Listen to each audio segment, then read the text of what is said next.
Me being a disabled man born without legs, just want a fair chance and a fair shot to compete at my highest level against the fastest competitors in the world. And they just would not allow that to happen. Blake Leeper is a Paralympian and world record holder. He wants to run in the Olympics, but has been banned from both the Olympics and Paralympics after being deemed unnaturally tall in court. The Paralympics and the Olympic Committee telling me that I was too tall in my running prosthetic legs and that I should be 5'8.5", even though my wingspan is roughly about 6'1", 6'2". That is the cards in the hands that I've been dealt with. So I'm training at 5'8.5" to try to become as fast as I possibly can at this height.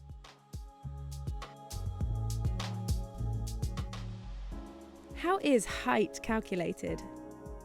With a complex formula.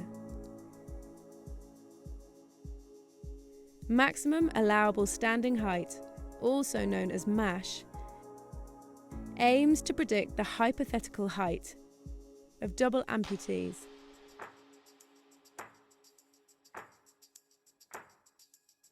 Wingspan, multiple limbs, and sitting height are combined to predict standing height, and thus blade length. MASH was based on studies of Caucasians and Asians. Blake says it must be tested on black people too. I feel like the MASH rule is very discriminatory in the Paralympics. I think for it to be fair, it needs to take a step back and measure and take a sample of all athletes of all race, creed, and color. World Athletics deny the formula is discriminatory.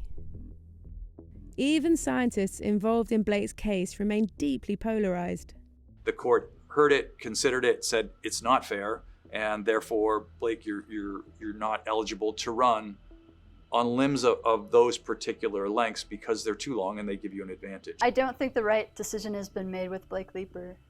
I believe that the data presented by our group was compelling, and I believe he should have been allowed to compete.